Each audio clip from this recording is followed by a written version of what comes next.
Hello students, now I am with another video which is regarding the resistance of a conductor.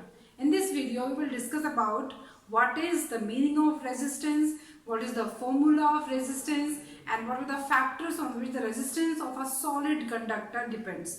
याद रखिए यहाँ पे हम सिर्फ सॉलिड कंडक्टर की बात कर रहे हैं, कुछ लिक्विड्स भी कंडक्टिंग होती हैं लेकिन हम यहाँ पे सिर्फ सॉलिड कंडक्टर्स की फिलहाल बात करेंगे। तो उससे पहले रेजिस्टेंस क्या होता है कंडक्टर का, इसकी हम बात कर लेते हैं। इससे पहले मैंने आपको बताया था कैसे इलेक्ट्रॉन्स जो हैं वो ट्रांसफर होते हैं, चलते हैं थ्रू अ कंडक्टर। कंडक्टर आपका एक सिलेंड्रिकल शेप का हमने लिया है, जो वायर आप लोगे वो एक सिलेंड्रिकल शेप का इस तरीके से होता है। सपोज ये आपका एक कंडक्टर है, पीस है कंडक्टर का, ये इसकी लेंथ कहलाएगी और ये जो इसका एंड है ये क्रॉस सेक्शन कहलाता है। क्या कहलाता है ये? यानी आपने कट किया इसे, जब कट करेंगे तो ये जो इसका सेक्शन है तो वो आपका क्रॉस सेक्शन कहलाता है और इसका एरिया कहलाता है एरिया ऑफ क्रॉस सेक्शन, ये वाला। This is the length of a conductor. तो आप जानते हैं कि ये जो कंडक्टर है तो ये हॉलो नहीं है। सॉलिड कंडक्टर में क्या होते हैं? एटम्स होते हैं, अपनी अपनी सॉलिड जगह होते हैं एटम्स, और उसमें जो फ्री इलेक्ट्रॉन्स होते हैं वो बाहर से जब निकल जाते हैं आउटर शेल से तो वो एटम्स जो है वो पॉजिटिव आयंस बन जाते हैं। तो यानी ये होलो नहीं है सॉलिड कंडक्टर, इसके अंदर आयंस हैं पॉजिटिव। तो जब इसमें से इलेक्ट्रॉन मूव करता है, जब हमने बैटरी लगा दी इधर से ऐसे, जब हम बैटरी लगाएंगे कोई तो एक एंड इसका नेगेटिव हो गया, ये पॉजिटिव हो जाता है। तो इसमें होता क्या है कि इलेक्ट्रॉन्स को बैटरी इधर मूव कराती है, लेकिन यहाँ पे क्या है, पॉजिटिव आयंस भी मौजूद हैं। There are positive ions like this. तो electrons gets attracted towards positive, attract करेगा ये, लेकिन बैटरी क्या कह रही है कि नहीं सीधे जाओ। तो फिर बैटरी के इन्फ्लुएंस से फिर ये चलेगा, लेकिन फिर अट्रैक्ट होगा, लेकिन बैटरी की वजह से फिर चलेगा। तो लाइक दिस कि सीधे सीधे नहीं चल रहा है electron. Electron is following the zigzag path, और इसकी वजह से ये आयन से टकराता हुआ चलता है, कोलिजन बोलते हैं उसे फिजिक्स की लैंग्वेज में। और उससे होता क्या है कि जितना टाइम इसे, अगर ये खाली होता कंडक्टर, कुछ नहीं होता, तो इलेक्ट्रॉन बहुत कम टाइम लेते हैं यहाँ से यहाँ तक जाने में, क्योंकि टकराने के लिए कुछ है ही नहीं उसके अंदर। लेकिन जब आयंस मौजूद हैं, पॉजिटिव आयंस, तो अब इलेक्ट्रॉन्स को यहाँ से यहाँ तक आने में ज़्यादा टाइम लगता है ड्यू टू कोलिजन। और हम जानते हैं करंट क्या होता है, चार्ज अपॉन टाइम। जब टाइम ज़्यादा हो गया डिनोमिनेटर में तो करंट की वैल्यू कम हो जाएगी।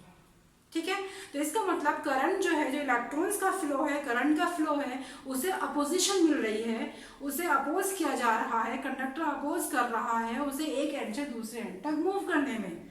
This opposition, this hindrance caused by the conductor to the flow of electrons through it is called resistance of a conductor. बात समझ में आ गई? रेजिस्टेंस क्या है? इट इज द अपोजिशन और hindrance given by the conductor to the flow of electrons और current through it. Simple सी definition है। ठीक है, ओके, तो आप डेफिनेशन लिखने जा रहे हैं। रेजिस्टेंस इज द अपोजिशन और hindrance caused by the conductor to the flow of electrons, और डायरेक्टली आप करंट कह दीजिए, थ्रू इट। ओके, इसको हम रेजिस्टेंस कहते हैं, अपोजिशन कहते हैं। उसका कॉज क्या है रेजिस्टेंस का? Cause of the resistance is the collision of electrons to the atoms और ions, positive ions present in a solid conductor.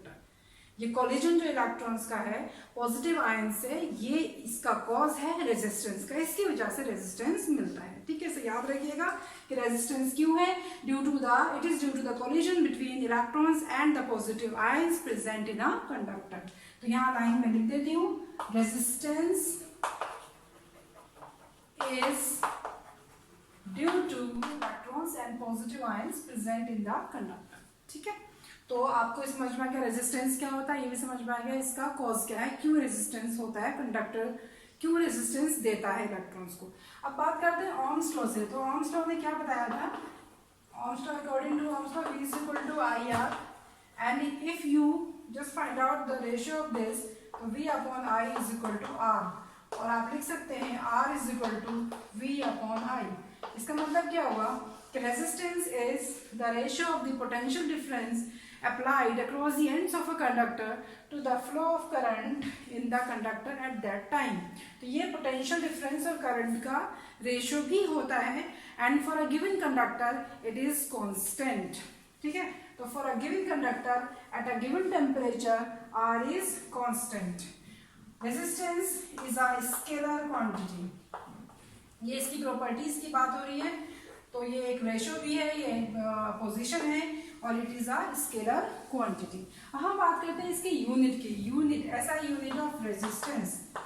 SI unit of resistance. आप जरा देखिए फॉर्मूला पे क्या बनेगा. ये V/I है. पोटेंशियल डिफरेंस की यूनिट क्या होती है? वोल्ट, और करंट की होती है एम्पियर. तो वोल्ट पर ampere is the unit of resistance, और उसको कहते हैं ओम. ये जो ओम्स लॉ वाला ही ओम है, साइंटिस्ट का नाम है, तो इसी के नाम पे इसकी यूनिट रखी है. और सिंबल की अगर हम बात करेंगे तो सिंबल्स के लिए वोल्ट का सिंबल है V, और एम्पियर का सिंबल है A, और ओम का सिंबल होता है ये चीज, इसको कहते हैं ओमेगा. ये आपके लिए नया है, ओमेगा. तो omega is equal to V/A. तो 1 ohm is equal to 1 volt पर एम्पियर. ओके, तो ये आपकी SI यूनिट है, तो ओम कह लीजिए आप, या वोल्ट पर एम्पियर कह लीजिए. तो ये आपका रेजिस्टेंस था, और ये आपकी इसकी SI यूनिट थी. अब हम बात करेंगे कि ऐसे कौन कौन से फैक्टर्स हैं जिसपे रेजिस्टेंस कंडक्टर का डिपेंड करता है. उससे पहले ये बात समझ लीजिए कि दो कंडक्टर्स आपके पास हैं, एक का रेजिस्टेंस ज्यादा है और एक का रेजिस्टेंस कम है. इसका मतलब क्या है? जिसका रेजिस्टेंस ज्यादा है, इसका मतलब वो अपोज ज्यादा कर रहा है करंट को फ्लो करने के लिए, तो उस गिवन कंडक्टर में से करंट कम फ्लो होगा. और अगर सेम डायमेंशन का, सेम लेंथ का, same area of cross section का दूसरा कंडक्टर है, लेकिन वो अपोज कम कर रहा है, रेजिस्टेंस उसका कम है, दैट मीन्स पर करंट इजीली फ्लो करेगा. तो more resistance, less resistance means better conductor. Okay, तो जितना कम से कम रेजिस्टेंस होगा उतना ही कंडक्टर वो अच्छा होगा. कंडक्टर मीन्स के एनीथिंग विच अलाउज इलेक्ट्रॉन्स और current to flow through them. तो जितना अच्छा होगा उतना ही उसका रेजिस्टेंस कम होगा. तो अगर हम बात करें जो हमारे आसपास मटेरियल्स हैं कि सबसे बेस्ट कंडक्टर कौन है इलेक्ट्रिसिटी का, तो silver is the best conductor of electricity, और उसके बाद आता है आपका कॉपर और एल्युमिनियम. लेकिन हम जो हाउस होल्ड में, जो हमारे डोमेस्टिक सर्किट्स होते हैं, जो हमारी ओवरहेड लाइंस होती हैं करंट की, उनमें जो वायर्स बनते हैं वो एल्युमिनियम और कॉपर के बनते हैं इंस्टेड ऑफ सिल्वर, क्योंकि सिल्वर इज कॉस्टियर देन एल्युमिनियम और एंड सिल्वर. तो बेस्ट कंडक्टर सिल्वर है, लेकिन प्रैक्टिकली हम एल्युमिनियम और कॉपर को यूज करते हैं. तो जितना रेजिस्टेंस कम होगा उतना ही कंडक्टर अच्छा होगा. तो आप इसको देख लीजिए, इसके हम बाद में बात करेंगे कि अब रेजिस्टेंस कौन कौन से फैक्टर पर डिपेंड करता है.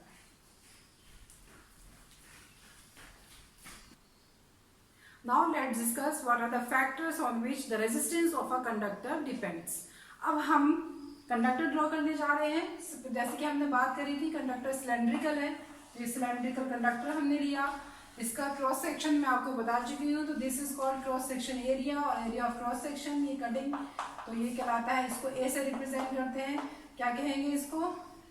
Area of cross section. जो कट आपने किया है, जो एरिया है, जो एंड है उसका एरिया ए से रिप्रेजेंट किया, and this is the length of a conductor N.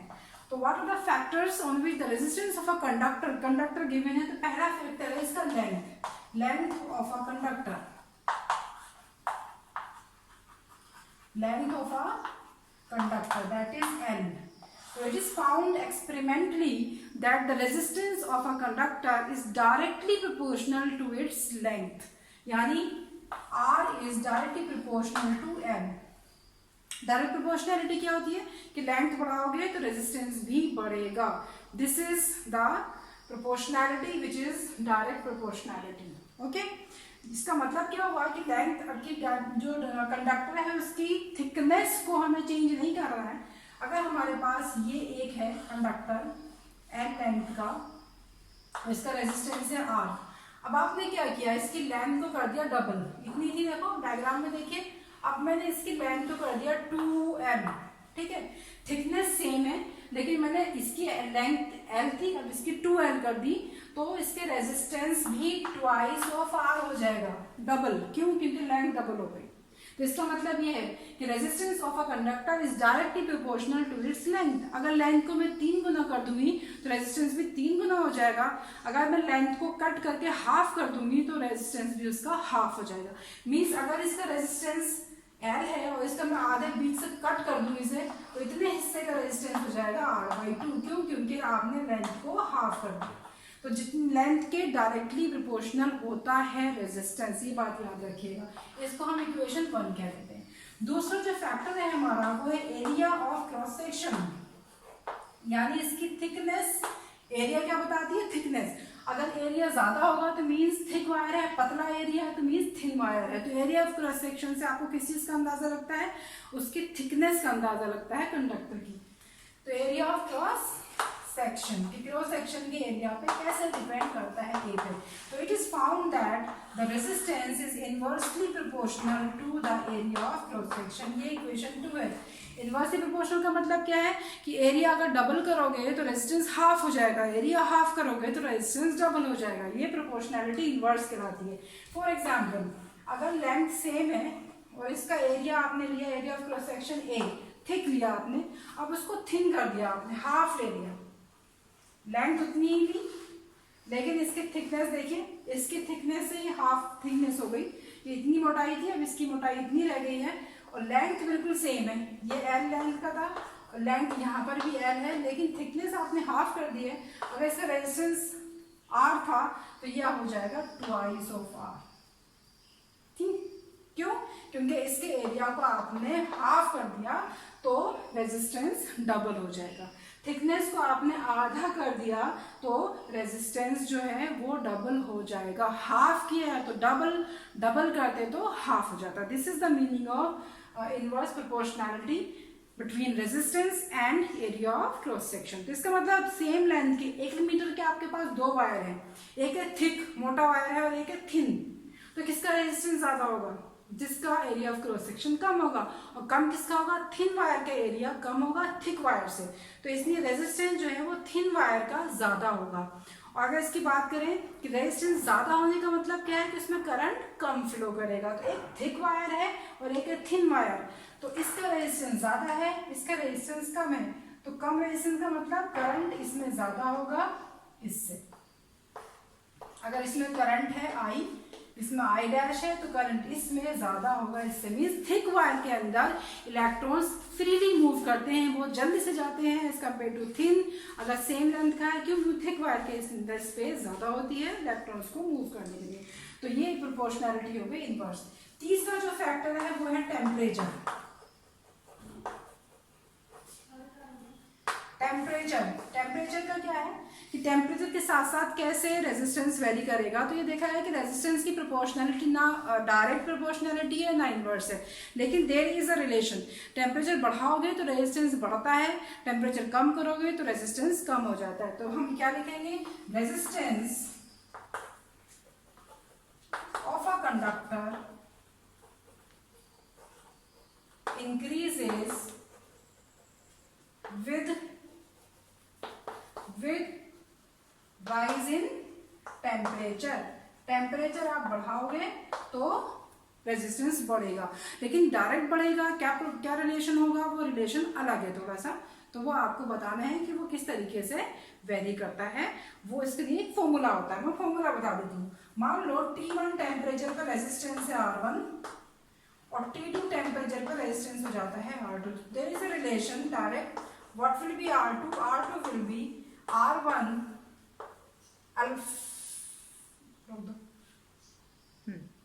R2 is equal to R1 1 plus alpha T2 minus T1। ये फॉर्मूला है जो बताता है कि T2 टेम्परेचर पर रेजिस्टेंस कितना होगा।